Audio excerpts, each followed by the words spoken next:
Good morning from WKYT News. I'm Bill Bryant, and we welcome you to Kentucky Newsmakers. Hope you're having a nice weekend. It has been a dramatic week here in Kentucky. Republicans win control of the State House of Representatives for the first time in nearly a century. The Speaker of the House, Greg Stumbo, who won his first term in 1980, went down to defeat in a disastrous night for Kentucky Democrats.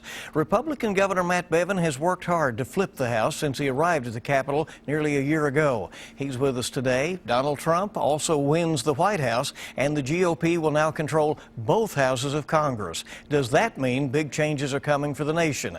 The Governor of the Commonwealth, Matt Bevin, joining us to react and answer some other questions on Kentucky Newsmakers. Good to see you. Thanks for coming again. You're very welcome. Well, history is made. To what do you attribute the Republican wave of victories this last Tuesday? I think the voice of the people is being heard in a way that it has not in a long time. We have woken the sleeping giant, and the sleeping giant is we the people. And we the people from east to west in this nation and in this state have come to the ballot box with a sense of urgency, the likes of which we've not seen in a long time. And so I'm as happy as I've been politically in my entire life at the opportunity ahead of us. It doesn't mean that it's a slam dunk that all will go well. Thomas Edison once duly noted that most people miss opportunity because it usually shows up in overalls and looks like hard work. And we've got some overall wear and hard work ahead of us, both in Kentucky and in America. But last night was a resounding yell from the people of the Commonwealth and the people of America that we're still in charge, that bureaucrats and regulators are not the ones that get to dictate the future of this nation. I want to get your thoughts on the federal situation in just a little bit, but let's talk about what's going to be happening in Frankfort. Come January, for the first time since 1921, the Republicans will not only control the state House, but have really a commanding majority in the State House of Representatives. Did that surprise you? It does not surprise me that we have the majority. I expected we would. I thought we'd be somewhere in the mid-50s reasonably. I knew we would have a very solid majority. I'm delighted by the fact that it's 10 more than it might have been. It's now essentially a bulletproof majority in many respects for almost any issue that might come forward. And that's good, because it's not the thing that I would hope people understand. This isn't just that Republicans are in charge. The people are in charge. The people of Kentucky, the values we represent, our work ethic, our Judeo-Christian principles, the very motivations that we have, the desire to be gainfully employed and to have opportunity, that's what's in charge. The people of Kentucky have spoken, and they voted their values, not their party, and there's a new day dawning in Kentucky. Do you link the national victory of the Republicans to what happened, the wave for Donald Trump in Kentucky, for what happened in those those district-by-district wins for those certainly was part of it. It did not hurt us, let's put it that way. His success in those counties matched that of ours at the state level House as well. So bottom line is, yes, it was clearly a part of it. I think we would have, even in spite of that, been able to win the majority, but it would not have been as easy. Did it surprise you that the House Speaker, the longtime member of the House, Greg Stumbo, went down to defeat? This one's been brewing for a while. I'm not surprised. I'm delighted. I think it's been a long time in coming. I'm happy for Kentucky, but I'm happy for the people of the 95th District, because for the first time literally in probably 20 years, they not only have someone who lives in their district, because he hasn't lived there in a couple decades now. His kids haven't gone to school there. He moved back there just recently, uprooted his family to pretend he was from there. But I'm happy for the fact that they will be represented by somebody who's looking out for them. Larry Brown is a fantastic individual. He will be a good state representative. We have upgraded across the board a good crop of business people and community-involved individuals are coming to Frankfort. It's going to be a good day in Kentucky. Do you anticipate that the minority leader now, Jeff Hoover, will be the new Speaker of the House? I think the odds are very, very good. Obviously, I don't have a voice in that. The people, the members of the House, that will be the first vote that they will cast. But based on everything that I've seen and heard, I would expect that probably will be the vote they'll cast. And I'm delighted. He's served well. He served hard in the minority for a long time, had his voice stopped at the door time and time again. He'll now be in a position to lead, and it's a daunting task. He's got a lot of work ahead of him. What will be the Kentucky Republican agenda going forward now that you have this majority in both chambers of the state legislature? You're the governor. What kinds of legislation do you think may now pass that Democrats were able to block in the past? You know, it's interesting. I think it's important again to reiterate, and I say this not to be trite, but it's the agenda of the people of Kentucky. That's what we need to ensure is accomplished. And what people have made clear to us is they want jobs, they want economic opportunity. And so the types of things that will be passed, and this is based on what I've heard for the last 1, 2, 3 years as I've traveled around the state. People want right-to-work legislation passed in this state, and it will come. People want tort reform in this state, and it will come. People want to address the prevailing wage and the way it costs everything that's done at the state level to be increased by 15, 20, 25, 30% in terms of cost. They want that to be addressed, and it will be done. They want pension reform, and that's coming. They want tax reform. They want a modernization of our tax code. That will be done. They want pro-life legislation to be brought to this state. That will be done. They want school choice in this state. That will be done. They want to get rid of the Common Core state standards. That will be done. These are the types of things that people have been saying far and wide, not the editorial boards of our larger newspapers. They'll be the same whiny, nattering nabobs of negativism that they've always been. And that I don't expect to change, and that's all right. I've really not paid a whole lot of attention to them because they've become increasingly irrelevant, unfortunately. Their voice is not really impactful anymore. As I was listening to you tick off that list, I don't think I heard you say right-to-work legislation. Oh, no, that was, I was one of the very first things I said. Yeah, right. No, it's coming. Regardless of whether I was the governor, regardless of whether we had the majority, it's coming. We're the last state in the House South that hasn't passed it. We're the only one in the manufacturing belt of America. More than half the states have now done so.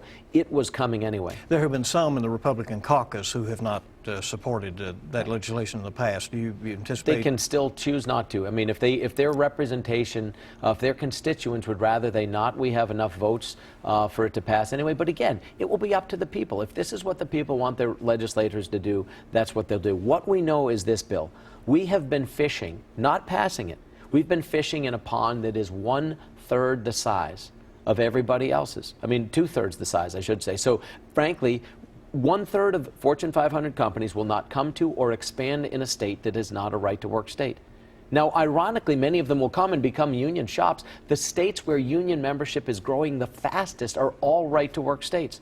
The #1 state in America for union memberships to grow, 25% more union members now than 2 years ago, is Tennessee. Why? Because Tennessee creates more than 20,000 jobs a year, more than Kentucky does. And you don't have 20,000 jobs and the kind of construction projects that are being done down there without the need for good union and non-union shops alike. So it will bring economic opportunity to Kentucky, and all the boats will rise on that tide. I did hear you say pension reform, and of course you took a stab at that in the previous session, and, yes. and a lot was done, $1 billion or so put toward the unfunded liability. Was that not nearly enough of a fix? No, and that's not even a reform. That's just simply a recognition of the fact that we're bleeding out, and we need to stop the bleeding.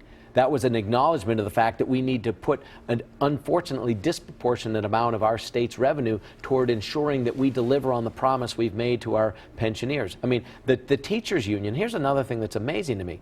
The teachers union just spent $1.3 million of their teachers' hard-earned dues to defeat this agenda that just was overwhelmingly passed in Kentucky's House. Most of the funding for the Democrat effort came from the teachers union. They wasted that money. And here's the irony, though.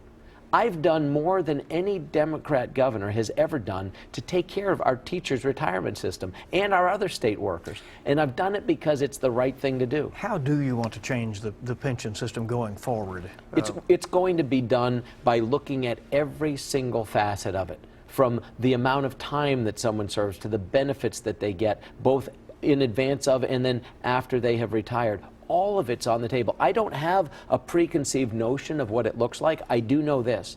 Demographically, it has to change because teachers, for example, we have less than 1.5 active teachers for every retiree. That system doesn't support itself. How can you have one person working, saving for their own future, and also paying for the retirement of someone else? Folks have never put enough money away to pay for their own. It was always to have been paid by those that were coming behind them. The system is broken.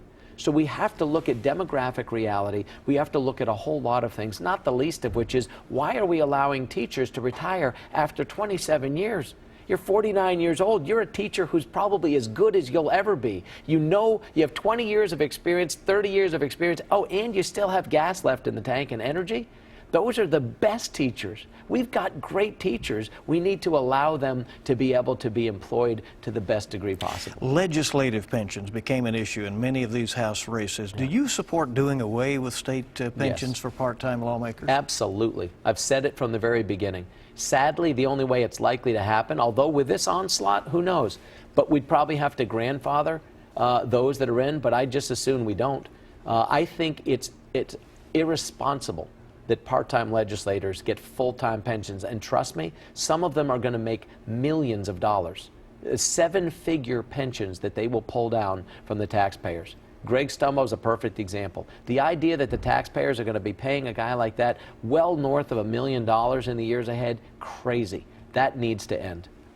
I duly note that you have said that this is more than a political victory. You say you have talked about in the past absolute power being corruptive, at least in Washington, you have said. Do you have concerns now that Frankfurt will be under one-party control at every level, that it may lack checks and balances? The checks and balances are always there, because even within a party, but that is always a danger. Nothing good comes when any one party is in charge of everything for too long. Nothing. We've seen it happen at the federal level. We've seen it happen here in this state at the state level. That's our responsibility as governor. That's my responsibility, to ensure that we put the will of the people first. Listen to the people. I hope people appreciate that in the last year since I've been elected, not even a year since I took office, I have been all over this state. I have gone back to communities that are shocked to see someone not running for office who shows up. And I've done this because I want to hear what people need done. We are going to govern according to the will of the people of Kentucky, and it is their job to hold us in check. Do you think it's a governor's responsibility to get out and see people? Absolutely. No question. How can you govern a state? How can you govern a people if you don't know what you're talking about? This is why, ironically, people miss things at the federal level. Every Sunday morning, you get a group of experts sitting around talking about what's happening in America, and every one of them lives within 15 miles of each other inside the belt loop up there in Washington, D.C. You've got to have your finger on the pulse, Bill. How else do you understand? This is why I was as sure as I was that I was going to win this seat. It's why I was as sure as I was that we were going to win this majority. It's why I was as sure as I was that Donald Trump was going to win nationally. I've got my finger on the pulse of the electorate. And the people have a powerful voice. And we're going to take a break. I'm going to come back and we'll talk about Donald Trump and what you think will happen in Washington. Before we go to that break, just on polling, the whole idea. Yeah. Is polling dead in America? Yes. I've been saying this for about 2 years now. I didn't poll. I polled only for information as it related to certain issues. I did no polling for numbers when I was running, because I think it's a joke. I really don't put any stock in it. I really don't. It's broken. The people who are fed up and are turning out to vote don't have time or interest in answering and participating in polls. Polling is dead, and there are millions and millions of dollars that are getting wasted on it that I hope people are smart enough to start keeping in their pockets. Governor Matt Bevin is our guest on Kentucky Newsmakers on WKYT. We will talk about Donald Trump in the White House. He's the president-elect, and we're back with Matt Bevin in just a moment. Welcome back to WKYT's Kentucky Newsmakers. We're visiting with Kentucky Governor Matt Bevin after the Republican wins in Washington and in Frankfurt.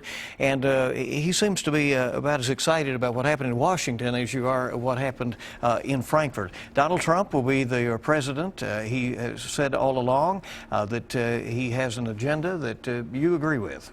Well, again, I haven't heard his whole agenda. I don't know that anyone has, to be honest with you. He has shared some things. I like some of what I hear. Some of what I hear concerns me. There's never been a perfect candidate. I don't find him to be a perfect candidate. He was not my first choice. but I have unabashedly supported him in this general election, and I've done it because he offers America the best opportunity. The reason I'm excited, Bill, is that I have 9 children, and I feel better about the possibility for America to have a bright future now than I would have had Hillary Clinton been elected. The president-elect has said all along that he wants to immediately repeal the Affordable Care Act or Obamacare. You agree with him on that? Absolutely. But what does he put back? What is passed? As we know that the cost of medicine skyrockets, and that does concern people out there. There have been many good programs put forward by the House of Representatives at the congressional level that people have ignored. They have put forward multiple different solutions. Ben Sass, who's a congressman, a senator out of Nebraska, has been involved in some of these. He's a doctor, and others have as well. There are good solutions out there. But the bottom line is this: Obamacare, the Affordable Care Act, which is anything but, is already collapsing under its own weight. You cannot give something free to people and expect it to continue to be available. It just doesn't work that way. So it's dying already. It is of necessity going to have to be replaced. And what I would say is, let's go back to what we had with lessons learned for ways to ensure that we end up not with more people with coverage, but with healthier people with healthier outcomes. That's the purpose of it, is to ensure that people have access to good quality health care. You have said that you want Kentuckians to have some skin in the game, including those who are Medicaid recipients. Does this mean, does the election of Donald Trump mean that you will hold up on this effort to try to get a federal Medicaid waiver, so that because if the whole entire program is gone, it wouldn't be necessary, would it? Well, no, Medicaid's not going away. But no, Medicaid is alive and well. The changes you propose. The changes I propose are applicable only to Medicaid. It has nothing to do with the health care exchange. We've already committed. The Connect program is no longer here. It will be existent for just a short bit of time more as it winds down. We're in open enrollment right now. The less than 2% of Kentuckians that were even using our health care exchange. You would think that everybody was using it. It was less than 2%. Less than 100,000 out of 4.4 million people were using this exchange that we spent $330 million to build this website. It's insane, and we were operating it for tens of millions of dollars. So people are going to transition to the federal level exchange. What happens at the federal level exchange is what Donald Trump and others are talking about. But the Medicaid program, the expansion that was done in Kentucky, is what has concerned you as far as the costs to Kentucky. Yes. And you have sought to make changes to that. That is correct. And we have applied for what's called an 1115 waiver. We're asking for permission from the federal government, from CMS, which is a division of Health and Human Services, to allow us in Kentucky to put certain requirements on recipients of Medicaid who are not medically frail, who are not aged, who are not pregnant, who are not, single mothers, who are not taking care of dependents.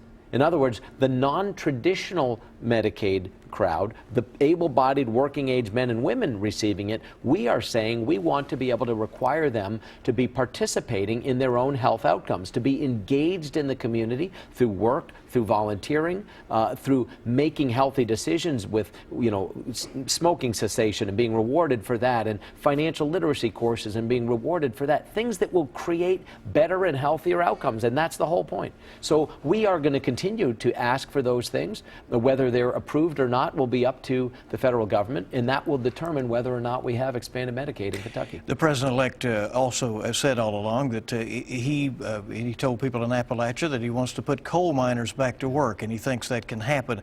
Should the coal fields depend on that as their future, or should they continue to try to diversify their economy? Both. Absolutely both. And in fact, it has ever been thus. I think it would be wise of any industry to always assume that the best days will not always continue. And we've seen that in the coal fields.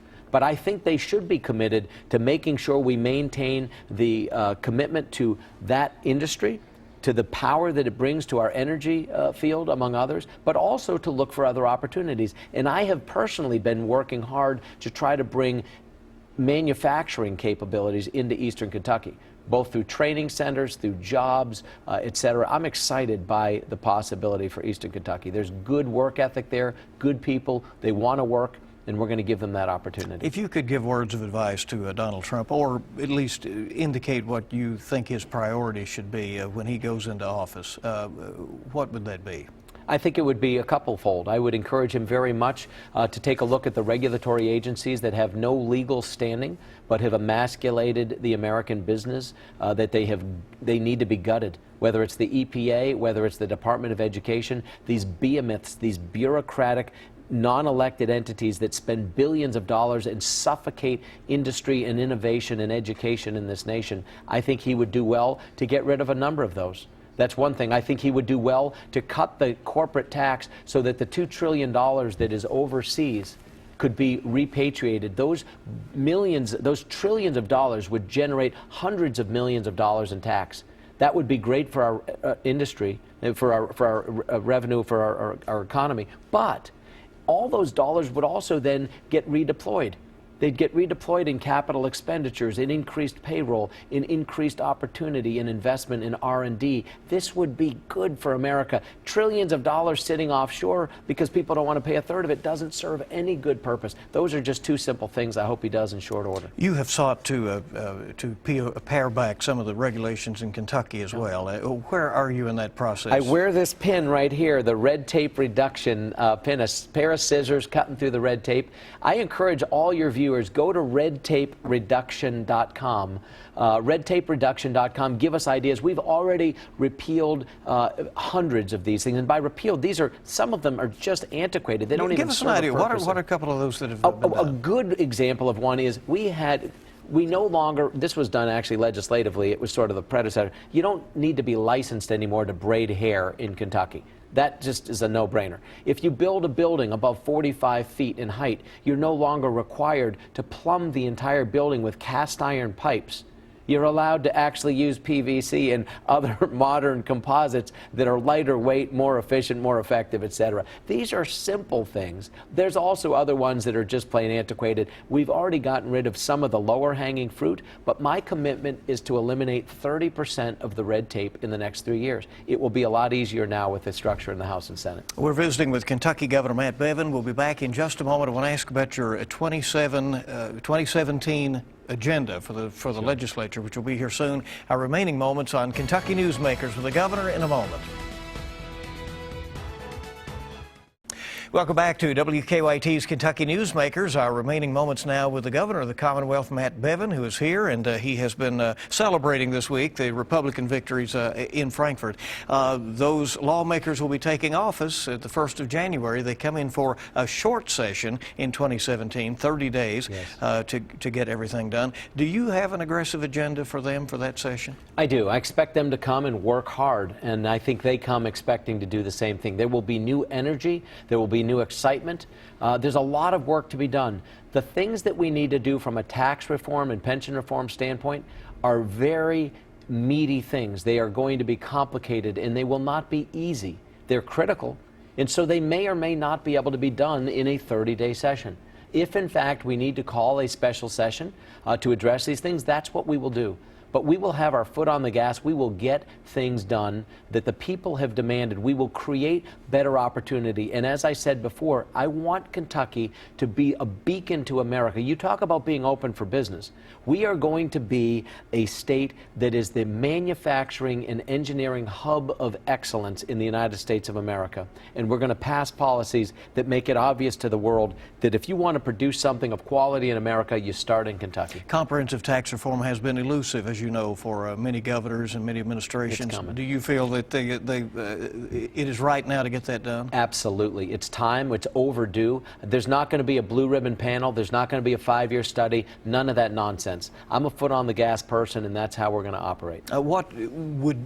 What would be your primary tenet that you want to see accomplished through that? Through tax reform, we have 300 and something tax expenditures. They're loopholes. They're far too many. They never sunset. Some serve no purpose. We exempt $7 to $10 billion a year, some of which we want to exempt, mortgage interest and charitable deductions, but they combined account for $885 million of the $7 to $10 billion. There are so many things.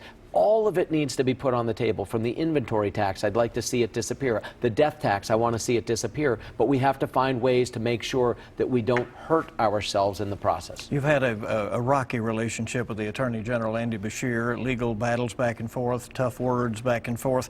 Do you think that will continue? Do the people out here have some frustration with that? I think people are frustrated with him being so political.